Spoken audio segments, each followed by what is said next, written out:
But I haven't made a video in quite a while, so figure I'm gonna catch y'all up. Yeah, it's been crazy busy lately. I guess I'm doing some vlogging back there. ADHD squirrel!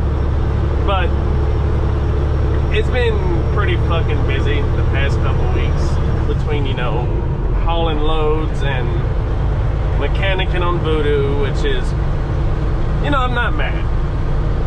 He's got 1,023,288 miles on her right now. So, shit's gonna happen, you know, shit's gonna break. So I'm not mad about that. And the truck had been sitting for a while, so once you start working the truck and, you know, getting all the parts and shit moving, that's when the problems are gonna come out a little bit. I think last week I spent $2,500 on parts, you know, oil pan gaskets, because I had a couple oil leaks, and one of the oil leaks was coming from the oil pan. You know, the gasket was all fucked up.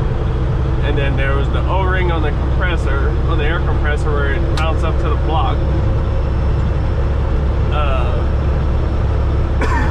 Excuse me. And then there was one on the power steering pump.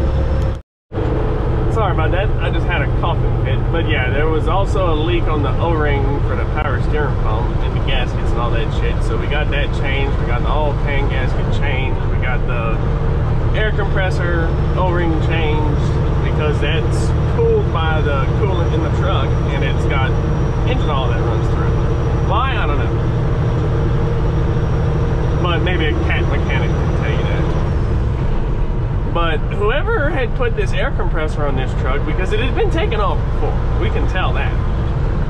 And on this air compressor, it's got a gear on it, and the gear goes inside the block. And the gears are supposed to spline with the gears that's inside the block. Well, they didn't make sure that the gears were seated correctly, because whenever they had ran the bolts up, you know, this compressor's got some little ears on it where your bolts go through. We took the bolts out, and then one of the ears just fell to the concrete, because we were working on it in the shop at the house. So yeah, I had to go buy a new compressor adapter plate, I think it was. I have all my receipts in my pickup. But yeah, whoever had put that compressor together needs to get kicked in the teeth.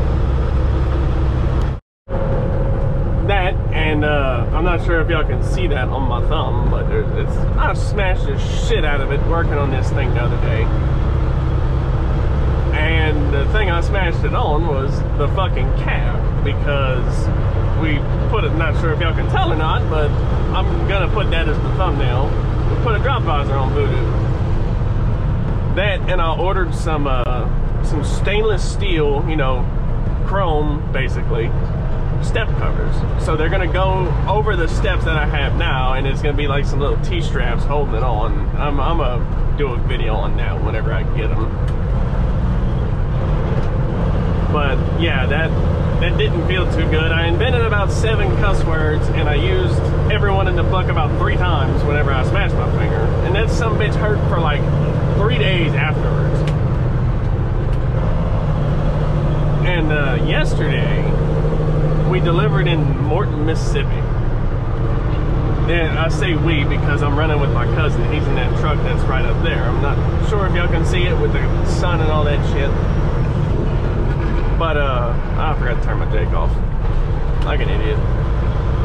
But the fucking place that we delivered to was an entire shit show. And I'm gonna get to that because I'm about to start coughing. Sorry about that. Like I said, I'm feeling like shit. I've been having this for a few days now. But, yeah, I'm gonna do a whole video on that. And then I got some window chops that's gonna go on the door, and they're gonna drop down about yay far to match my visor, because I'm OCD like that. If I'm getting window chops, it has to drop down as far as the visor does. Like, they have to be even. But back to the fucking place where we delivered at yesterday. It was a solar farm out in Morton, Mississippi. I called the guy and he told me how to get there, so I relayed that to my cousin. You know, I was taking notes down on my phone and I screenshot it and sent him the shit, and we parked up for the night. We went over it, and then yesterday morning we got up and we took off. And the guy told us, yeah, y'all need to get off the road because we got a meeting and this is the main road for job site. And we said we can't get off the road. Like, we're not pulling off to the side because we're gonna get stuck. And he said, oh, if you get stuck, we'll hook a dozer to you. We got a dozer. You're not gonna hook a fucking dozer to this motherfucker. Now, I'm not gonna intentionally go somewhere where I'm gonna get fucking stuck. It's not gonna happen. And he said, well, why not? Because if y'all fucking break something, I'm out of money because I'm not working. I'm out of money because I'm gonna have to pay to replace the shit because y'all ain't gonna replace the shit. Y'all not gonna fix it. No. Well, we're either gonna sit right here or y'all can find somewhere for us to actually get off where trucks can actually go. Because I'm actually gonna probably put pictures, or if I still have them, I don't know. But it was a little one-lane gravel road that two big rigs cannot pass by each other on this road. And in the middle of it, it was sloppy, but it was hard packed right underneath it. And it was kind of turtleback a little bit. So if you get off too far off to the side, you're sliding in the ditch and you're fucked. So I'm not gonna intentionally go somewhere where I'm gonna get stuck. That's just, it is what it is. So they found us a driveway that we can pull in that had a big gravel pad, whatever. It was hard packed. So we went park right there, and then we finally started getting unloaded. My cousin got unloaded before I did because, you know, I was chasing him all day, kind of like I'm doing now. And then I'm in the process of getting unloaded, and they had some people, I guess it was some locals or whatever, that just decided they're gonna come check out the job site and see what's going on, be nosy, whatever. I can understand that because I'm nosy myself.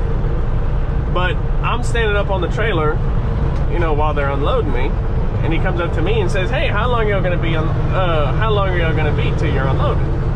I don't know, I'm just a driver. I'm not the operator. I have nothing to do with this job site besides deliver.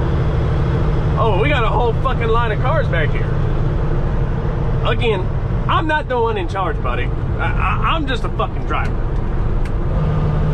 And then he said, well, who can I talk to? And then the guy was standing kind of off to my left. I stepped back and pointed, I said, talk to him. He said, well, can I? He's right fucking here. I have nothing to do with this job site. I told you this. And he looked at me and said, well, I have a two-wheel drive truck. Well, why the fuck are you back here? That's not my problem. There's a driveway back there. You can back up and go turn around over there. That's do what you got to do. I'm sitting here getting unloaded. I can't move. So he finally got the memo that I'm not gonna help him because I have nothing to do with the fucking job site. So he went and talked to one of the workers over there, one of the foremans or whatever he was. And the foreman basically told him the same thing. You shouldn't be back here. This is a fucking job site. There's road closed signs everywhere. Figure it out. It's not my problem. So he got pissed off and he backed up and they went turn around wherever they went turn around. And then last night, after we got unloaded, we went about 4 hours or so down the road to Chapman, Alabama to pick up some veneer, which is what we're hauling right now, bringing us back to Lena, Louisiana. I think that about catches y'all up for now. So thank y'all for watching. Y'all drive safe. Peace.